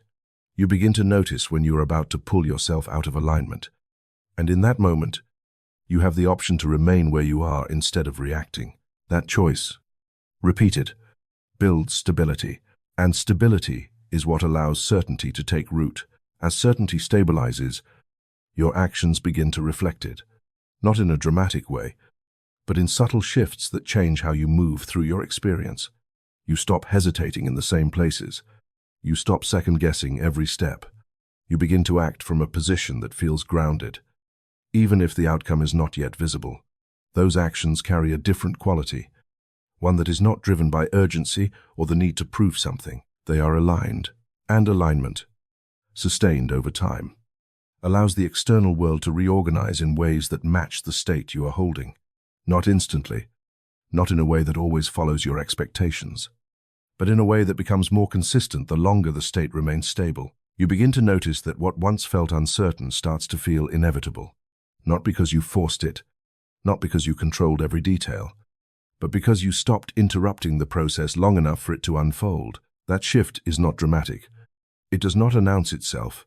It becomes visible through continuity, through the way things begin to connect, through the way outcomes start to align with a pattern that no longer fluctuates with every moment of doubt. And within that continuity, the need to constantly question whether it is working begins to fade. It feels powerful to want more, to reach higher, to imagine yourself in a position where you are seen, recognized, elevated above where you are now. That drive can look like ambition, like clarity, like direction, and in many ways it is. But underneath that movement, there are two very different sources it can come from, and they do not produce the same kind of result, even when the outcome appears similar on the surface. One is driven by the need to prove, to compare, to secure a sense of identity through what is gained. The other is driven by alignment, by a natural expression of what is already forming within you, independent of how it is perceived by others. The first one is subtle. It rarely announces itself as ego. It often disguises itself as motivation, as self-improvement, as a desire to grow. You tell yourself you want success, influence, recognition, but if you look closely at how it feels, there is often a tension behind it, a need for validation, a quiet comparison that measures where you stand relative to others. That comparison does not stay in your thoughts. It becomes part of your state, and that state carries a signal. When creation is driven from that place, it tends to carry instability with it. You may achieve what you set out to reach. You may receive the recognition, the status, the external confirmation that seemed important, but the feeling you expected to arrive with it does not stabilize. It fades quickly or never fully settles. Instead of relief, there is a new layer of pressure, a need to maintain, to defend, to keep proving. The result is not empty because it is meaningless. It feels empty because the state that created it was rooted in something that could not sustain itself. Ego-based manifestation is not about what you achieve. It is about why you are reaching for it. If the underlying drive is to fill a sense of lack, to confirm your worth, to establish your position, then even when the external outcome appears successful, the internal state remains unsettled. The signal does not change. It continues to communicate that something is still missing, that more is required, that the position you have reached is not enough. And reality, reflecting that signal, continues to generate situations that reinforce that feeling, even if they come in the form of greater achievements. This is why success can feel heavy when it is built on that foundation. It requires constant reinforcement. It depends on external conditions remaining favorable. It creates a cycle where each result becomes a temporary solution rather than a stable shift. Aligned creation moves differently. It does not begin with comparison. It does not require validation. It emerges from a state that feels complete enough to act without needing to prove anything. The desire is still there. The movement is still present. But it is not driven by the need to close a gap in identity. It is driven by the natural extension of what you are becoming. You can feel the difference immediately. Not in the outcome, but in the process. There is less tension, less urgency. The direction feels clear, but it does not feel forced. You are not trying to become someone else. You are expressing something that already feels true at a deeper level, even if it has not fully taken form yet. From that place, creation becomes more stable. The actions you take are not loaded with the same pressure. You are not measuring every step against an external standard. You are not constantly checking whether you are ahead or behind. You move because the movement itself feels aligned, not because you are trying to secure a position, and because the state behind the action is different. The signal you transmit is different. Instead of communicating lack, you communicate sufficiency. Instead of reinforcing separation, you communicate connection. Instead of amplifying comparison, you stabilize a sense of direction that is not dependent on others. That signal shapes what follows, not instantly in a dramatic way, but consistently in a way that builds over time. You may still achieve similar outcomes: recognition, opportunities, expansion, but the experience of them changes. They do not feel like something you have to hold on to. They feel like something that flows through you, something that is part of a larger movement rather than a final destination. This is where many people misinterpret manifestation. They assume that getting what they want is the goal, but what they are actually seeking is the state they believe will come with it. And when they approach it from ego, they are trying to extract that state from the outcome. When they approach it from alignment, they are bringing that state into the process before the outcome appears. The difference is not philosophical. It is functional, because when the state is present first, the outcome does not need to compensate for anything. It reflects what is already there. And that reflection feels stable, not because it is perfect, but because it is not carrying the weight of unmet expectations. You begin to notice that when you move from alignment, opportunities feel less random, connections feel more natural. The timing of things begins to make more sense, not in a predictable way, but in a way that feels coherent. You are not forcing your way into situations. You are meeting them from a state that fits. That fit removes friction. It does not eliminate challenges. It changes how they're experienced. They become part of the movement rather than obstacles to it. You respond differently. You adjust without losing your state. You continue without needing to re-establish your sense of direction each time something shifts. Ego-based creation, on the other hand, is constantly re-establishing itself. It needs reminders, validation, reinforcement. It depends on feedback to maintain its structure. Without that feedback, it begins to collapse back into the same sense of lack that initiated it. Aligned creation does not collapse in the same way. It is not dependent on immediate confirmation. It is sustained by the state that initiated it. And as long as that state remains stable, the direction continues, regardless of temporary fluctuations in external conditions. You do not need to eliminate the ego to move into alignment. You only need to recognize when your desire is coming from tension rather than clarity, from comparison rather than expression, from the need to prove rather than the readiness to embody. That recognition changes how you engage with what you are creating. You are no longer trying to become something in order to feel complete. You are moving from a position that already carries a sense of completeness, even as it continues to expand. From there, the outcome no longer defines you. It reflects you. You don't struggle because you lack desire. You struggle because your inner world is divided. One part of you imagines the outcome, sees it clearly, even feels a pull toward it, while another part quietly holds on to doubt, uncertainty, or the memory of how things have always been. These two currents do not cancel each other out. They create interference, and that interference is what disrupts the signal you are sending, making it inconsistent, unstable, difficult for anything to fully take form around it. This is where emotional coherence becomes essential, not as a concept, but as a condition. It is the state in which what you think, what you feel, and what you assume are no longer moving in separate directions.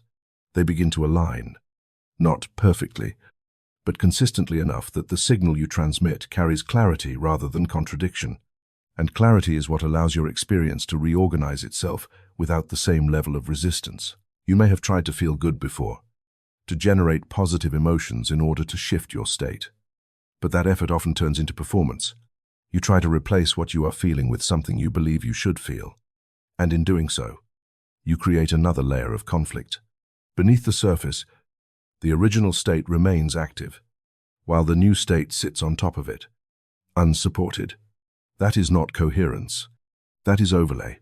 Coherence does not come from forcing a different emotion. It comes from allowing your state to settle into a position where it no longer contradicts itself. This is where the idea of living from the end begins to take on a different meaning. It is not about pretending the outcome has already happened. It is not about denying what is currently visible. It is about shifting your emotional relationship to what you desire so that it no longer feels distant or unresolved within you. When you live from the end, you are not imagining a future. You are stabilizing a state that would naturally exist if that future were already part of your experience.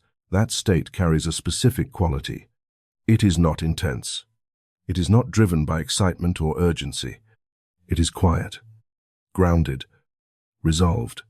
It feels like something has already settled into place. Even if you cannot point to it externally, there is a sense of relief, not because something just happened, but because at a deeper level, it no longer feels uncertain. You can recognize this state by what is absent rather than what is present. The need to check, to question, to monitor begins to fade. The constant evaluation of whether things are working loses its urgency. You are not trying to hold on to the feeling. It holds itself. That is coherence. When you reach that state, even briefly, something shifts in how your system operates. The signal you transmit becomes stable. It no longer fluctuates with every thought or external change. And because it is stable, it begins to organize your experience in a way that reflects that stability. This is where living from the end stops being an idea and starts becoming functional. You are no longer trying to get to the outcome. You are relating to it from a position where it already feels integrated. That integration changes how you move. Your actions are no longer driven by the need to make something happen. They become expressions of a state that already feels complete enough to act without pressure. You might notice that when you think about your desire from this place, there is no tension. There is no sense of reaching. There is no internal argument about whether it is possible. The question of possibility becomes irrelevant, not because you have proven it, but because you are no longer holding a state that requires proof. This is where most people hesitate, because it feels unfamiliar. You are used to linking your emotional state to what you can see, to what has already happened, to what you can confirm. Living from the end asks you to reverse that relationship. It asks you to allow your state to exist independently of your current conditions, not as a denial of reality, but as a redefinition of where reality begins. At first, this can feel unstable. You may shift into that state for a moment, then fall back into the old pattern. That movement is natural. It reflects the difference in stability between the two states. The one you have practiced longer will feel more familiar, and familiarity tends to pull you back. But each time you return to coherence, even briefly, you reinforce a new pattern. You do not need to maintain it perfectly. You do not need to hold it without interruption. What matters is the frequency with which you return to it, the consistency with which you allow it to become familiar. Over time, what once felt unusual begins to feel natural. The state stabilizes, not because you forced it, but because you practiced returning to it. As that stability increases, the way your external world responds begins to shift in ways that are difficult to attribute to any single action. Situations unfold with less resistance. Timing feels less arbitrary. Connections appear in ways that seem aligned with something you have been holding internally rather than something you have been chasing externally. These changes are not separate from your state. They are expressions of it. You begin to understand that living from the end is not about reaching a destination. It is about occupying a position from which that destination is already integrated into your experience at an internal level. And from that position, what unfolds externally begins to match what is already stable within you. There is no need to force that process. There is no need to accelerate it or control it. The more you interfere, the more you disrupt the coherence you are establishing. The less you interfere, the more naturally it unfolds. You may still notice moments where the old pattern tries to reassert itself, where doubt returns, where the urge to check or question arises. But those moments no longer carry the same weight. They pass more quickly. They feel less convincing, because the state you are returning to has begun to anchor itself in a different way. And once that anchor is in place, the experience of your desire changes before the manifestation itself becomes visible. Everything in you has been trained to move, to react, to fix, to adjust the moment something feels uncertain, as if stillness were a form of risk and doing something, anything, were always the safer choice. So when things don't move the way you expect, your instinct is to accelerate, to think harder, to plan more, to reach out, to correct, to intervene before the situation drifts too far from what you want it to be. That instinct feels responsible, even necessary, but it often pulls you further away from the very alignment you've been trying to stabilize. Because beneath all that movement there is a quiet assumption that without your constant effort, nothing will unfold. That assumption creates pressure, and pressure narrows your field of awareness. When you are in that state, your attention contracts around what needs to be fixed. You begin scanning for problems, anticipating delays, preparing for resistance. Even when nothing is clearly wrong, the anticipation itself becomes part of your experience. It shapes how you perceive each moment, how you respond to small changes, how quickly you move to control what feels uncertain, and that constant movement, driven by the need to secure an outcome, keeps your state unsettled, unable to stabilize long enough for anything new to take root. This is where stillness begins to feel unfamiliar, even uncomfortable, because it interrupts that pattern. Stillness is not the absence of action. It is the absence of interference. When you allow yourself to stop, even briefly, without immediately trying to solve or improve something, you begin to notice how much of your activity has been reactive. Thoughts continue to move. Impulses arise. The urge to do something returns quickly. That is the momentum of the old pattern. But if you remain in that pause without following every impulse, something shifts. The intensity begins to settle. The urgency softens. The need to control loses some of its grip. In that space, clarity does not come from effort. It emerges. You may not receive a fully formed answer or a detailed plan, but you begin to feel a different kind of knowing, one that is not constructed through analysis. It feels quieter, less forceful, but more stable. It does not demand immediate action. It does not create tension. It simply exists. And from it, the next step becomes more obvious without being forced. This is where surrender is often misunderstood. It is not giving up. It is not passivity. It is not stepping away from what you want. It is the release of the need to control how it unfolds. It is the willingness to allow a process that is already in motion to continue without constant interruption. And that willingness creates a different kind of relationship with your experience. One where you are not fighting the movement, but participating in it. You can feel the difference immediately. When you are trying to control everything, there is a tightness in your system, a constant checking, a need to confirm that things are going in the right direction. When you shift into allowing, that tightness loosens. You are still engaged, still present, still moving when action is needed. But the pressure behind that movement is gone. This is not something you force. It is something you permit. You permit yourself to stop pushing for a moment. You permit yourself to not know exactly how things will unfold. You permit yourself to trust that what you have already set in motion does not need to be managed at every step. That permission changes the state you are holding, and that state changes the signal you are transmitting. Because when you release control, you also release the tension that comes with it, and that tension has been part of the signal shaping your experience. When it softens, the way things unfold begins to shift, not because you made something happen, but because you stopped interfering with what was already moving. Opportunities appear in ways you could not have planned. Solutions emerge without being forced. Timing aligns in ways that do not follow your previous expectations. These shifts are not random.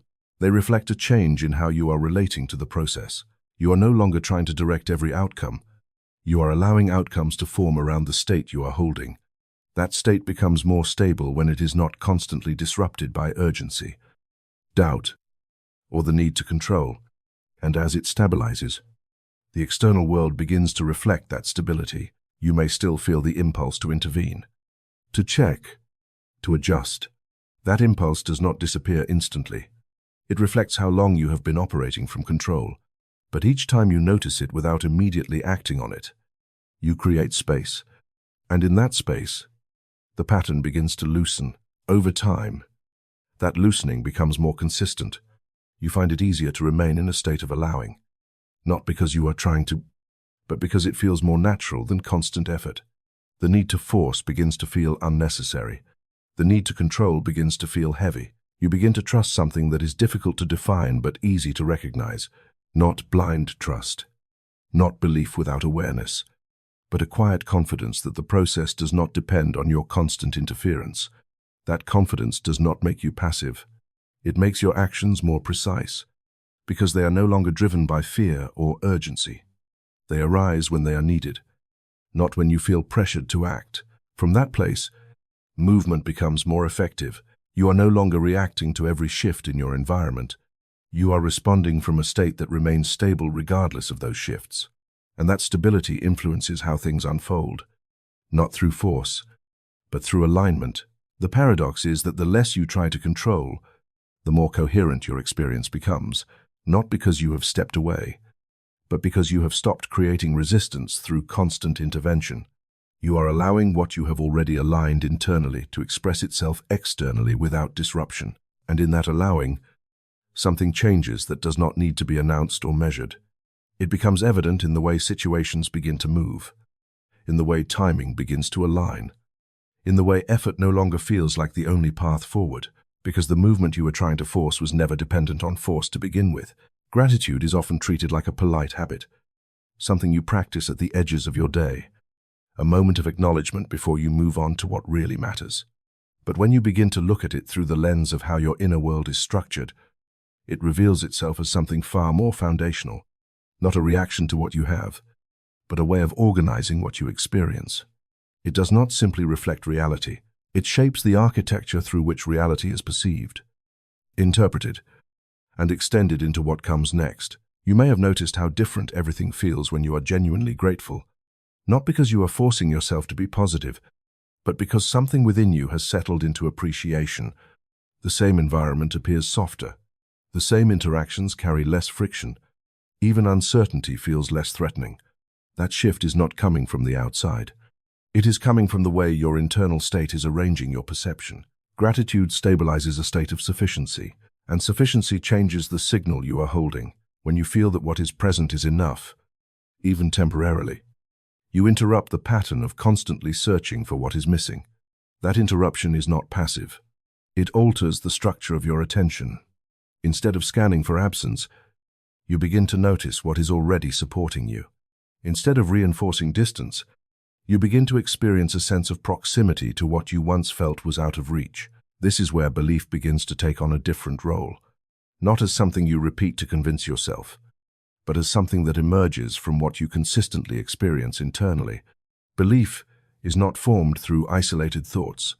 It is built through repeated states. What you return to emotionally, again and again, becomes familiar. What becomes familiar begins to feel true, and what feels true organizes your expectations without you needing to consciously direct them. Gratitude feeds that process. When you repeatedly enter a state of appreciation, even in small ways, you begin to build a pattern that supports a different kind of belief. Not the belief that everything is perfect, but the belief that something is already working, already moving, already aligning in ways you may not fully see yet. That belief does not require constant reinforcement through words. It is sustained through the consistency of the state itself. You begin to trust, not because you have evidence, but because the internal experience of stability becomes more familiar than the experience of lack. This is where many people misunderstand gratitude. They use it as a technique, something to apply when they want to feel better, something to practice in order to get a result. But when it is approached that way, it often remains surface level. It becomes another action layered on top of an unchanged state. The words may be there, but the feeling underneath remains the same.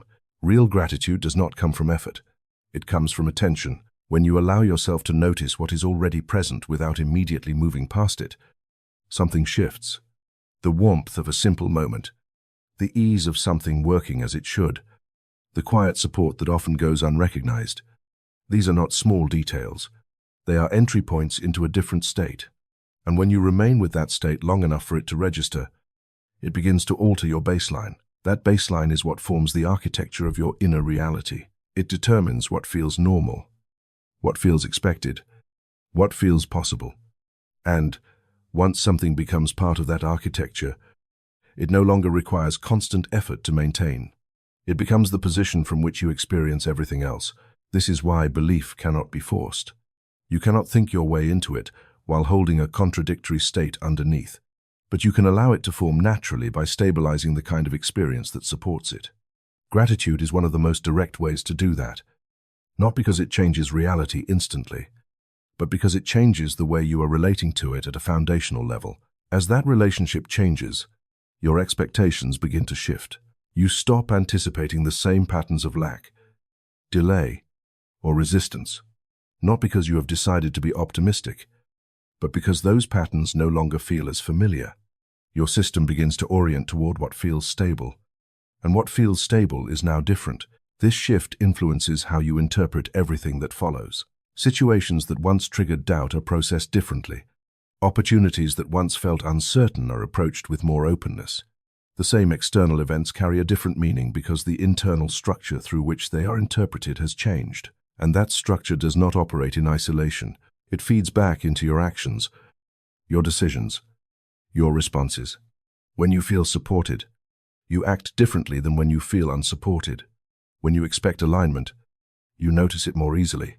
When you believe something is already unfolding, you stop interrupting the process with constant doubt. Over time, these differences accumulate.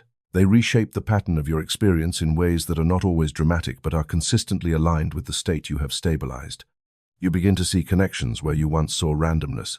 You begin to recognize movement where you once saw delay. And that recognition reinforces the state, creating a loop that strengthens itself. This is the architecture at work. It is not built in a single moment. It is formed through repetition, through the consistent return to a state that supports what you are creating. Gratitude is one of the ways you enter that state, not as a performance, but as a genuine shift in attention that allows you to experience sufficiency before anything external demands it. From that sufficiency, belief begins to stabilize, and once belief stabilizes, it no longer feels like something you are trying to hold on to. It becomes the background of your experience, the lens through which everything is filtered, the quiet assumption that shapes what you expect without needing to question it. At that point, the need to convince yourself fades, because what you are holding internally no longer depends on external confirmation to feel real. You can spend years trying to adjust what is happening around you, changing environments, refining strategies, distancing yourself from certain people, moving toward others, all in an effort to finally experience something different. And yet a pattern continues to follow you, not always in the same form, but with the same emotional tone, the same underlying dynamic that feels familiar no matter where you go. That persistence is not coincidence. It is the mirror principle at work, reflecting something that has remained consistent within you, even as the external details have shifted. A mirror does not create what it shows. It reveals it. And what it reveals is not always the surface of who you believe yourself to be, but the deeper pattern you are holding, the assumptions you return to, the way you speak to yourself when no one else is listening, the expectations that quietly shape how you interpret every interaction. These elements form a field, and that field is not contained within you. It extends outward, influencing how you are met by the world around you. This is where authenticity becomes more than a personal value. It becomes a functional requirement. When you present something externally that does not match what you are holding internally, you create a split in your signal. You might appear confident while feeling uncertain, express openness while expecting rejection, show enthusiasm while carrying doubt. That split does not go unnoticed. It creates distortion, and distortion leads to inconsistent responses from your environment. People may feel something is off without being able to explain it. Situations may unfold unpredictably, reflecting the lack of coherence in what is being transmitted. Authenticity removes that distortion, not by making you perfect, not by eliminating every moment of doubt or uncertainty, but by aligning what you express with what you actually hold. When there is no gap between the two, the signal becomes clear. And when the signal is clear, the reflection becomes consistent. This does not mean that being authentic guarantees immediate positive outcomes. It means that the outcomes you experience begin to align with the truth of your state rather than a constructed version of it. That alignment may bring clarity before it brings comfort. But clarity is what allows real change to take place. You begin to notice how often your external experiences mirror your internal dialogue. The way you speak to yourself becomes visible in how others respond to you. The expectations you hold about connection, success, or stability begin to appear in the form of situations that reinforce them. This is not because you are consciously creating every detail, but because the pattern you are stabilizing is being reflected back to you with precision. When you change that pattern, the reflection changes, not instantly in every situation, not in a way that eliminates all challenges, but in a way that shifts the overall tone of your experience. Interactions feel different.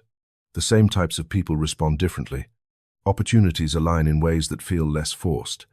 The mirror has not changed its function. It is still reflecting.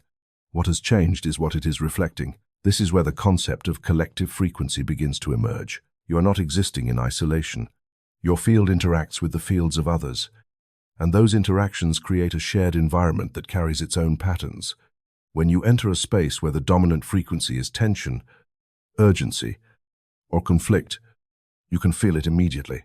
It influences how you respond, how you speak, how you think. The same is true in environments where the dominant frequency is calm, openness, or clarity. Your individual state contributes to that collective field, not in a way that controls it entirely, but in a way that influences it. When you maintain a coherent, stable state, you become a point of reference within that field. Others may not consciously recognize it, but they feel it. Their responses begin to adjust. Conversations shift, reactions soften, not because you are trying to change them, but because the frequency you are holding creates a different context for interaction. This is where influence takes on a different meaning. It is not about convincing, persuading, or directing others. It is about maintaining a state that naturally affects the environment around you. When your internal pattern is stable, it does not get easily disrupted by external fluctuations. You remain consistent even when others are not, and that consistency has an effect. It invites coherence. People may begin to respond differently in your presence, not because they are consciously trying to, but because the field you are holding provides an alternative to the patterns they are used to. In some cases, this creates alignment. In others, it creates contrast. Both are reflections. This is why authenticity is essential within the mirror principle. If you are trying to project something you are not actually holding, the field becomes unstable. The influence weakens. The reflection becomes inconsistent. But when what you hold and what you express are aligned, the signal remains clear regardless of external variation. You are no longer adapting yourself to match every environment. You are bringing a consistent state into each one. That consistency does not isolate you. It integrates you differently. You begin to notice that you are less affected by fluctuations around you. Situations that once pulled you into reaction now pass through without altering your state in the same way. You still perceive what is happening, but you are not absorbed by it. That separation allows you to respond rather than react, to remain aligned even when the environment is not. Over time, this changes the kind of environments you find yourself in. You begin to align with people, opportunities, and situations that match the state you are holding more consistently, not because you are seeking them out with effort, but because the field you are maintaining naturally resonates with similar patterns. This is not about exclusion. It is about alignment. The mirror principle extends beyond individual experience into the collective. As more individuals stabilize a certain frequency, the collective field begins to shift. Patterns that once felt dominant begin to lose their influence. New patterns emerge, not through force, but through repetition and resonance. Each individual contribution matters, not as a burden, but as part of a larger dynamic that is always in motion. You are part of that dynamic whether you are aware of it or not. The question is not whether you are influencing the field. The question is what you are consistently contributing to it, because that contribution does not remain separate from your own experience.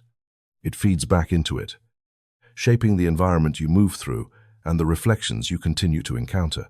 Once you recognize that, your focus changes. You are no longer trying to manage every external detail.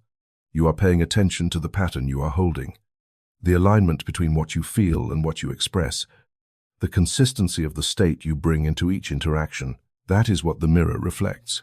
And when that becomes clear, the idea of trying to change the reflection without addressing what creates it begins to lose its relevance. You don't arrive at creation as a final destination.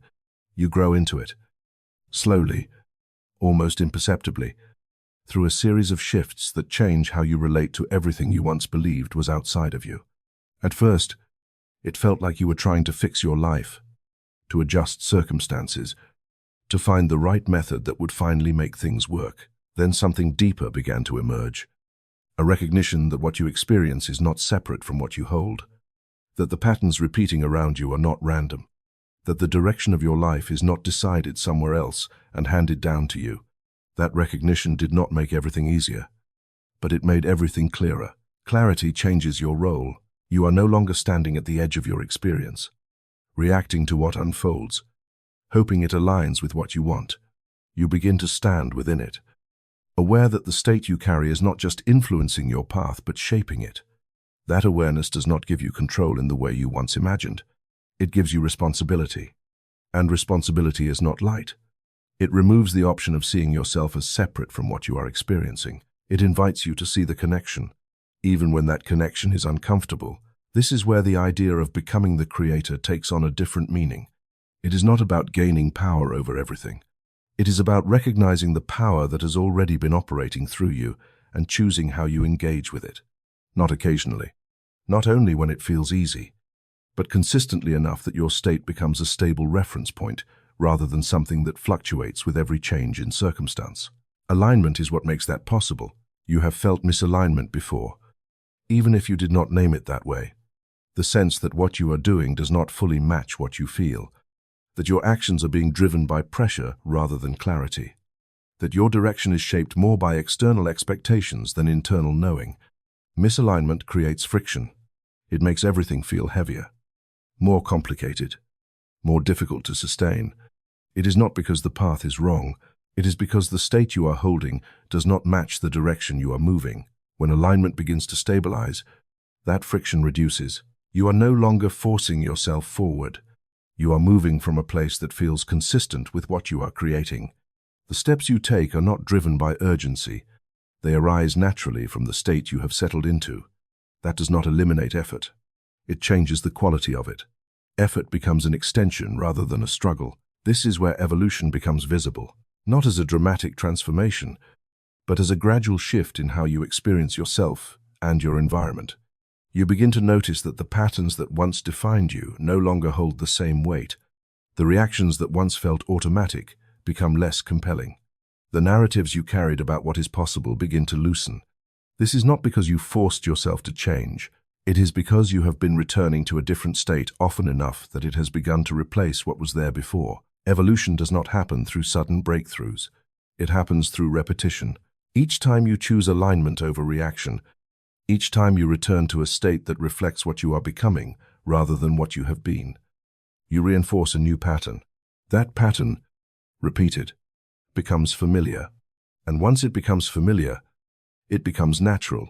From that naturalness, your experience begins to reorganize, not in a way that follows your expectations exactly, but in a way that reflects the state you are holding.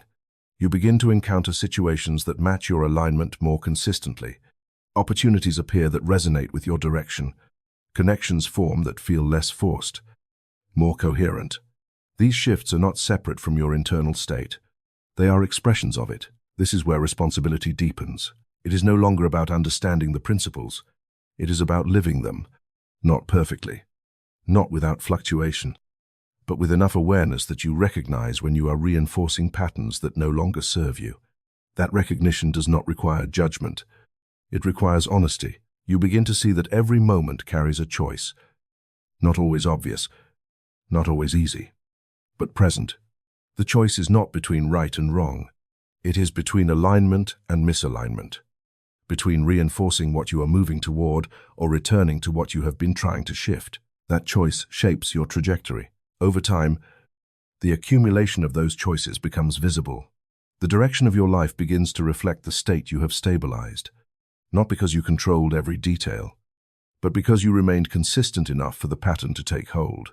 This is where the idea of divine responsibility emerges, not as something external, but as something inherent in the way you participate in your own experience. You are not separate from the process. You are part of it. The state you hold contributes to the field you move through. The way you respond influences what unfolds next. This is not a burden. It is an invitation to engage with your experience consciously. You do not need to manage every thought or control every feeling. You do not need to eliminate uncertainty or predict every outcome. What matters is the state you return to, the pattern you reinforce, the alignment you choose to stabilize. That is what shapes what follows. You may still encounter moments of doubt, of hesitation, of uncertainty. Those moments do not disappear, but they no longer define your direction. They pass through without becoming the foundation of your state. You return to alignment not because you are forced to, but because it has become more familiar than anything else. And in that familiarity, something settles. You are no longer searching for the process. You are living within it.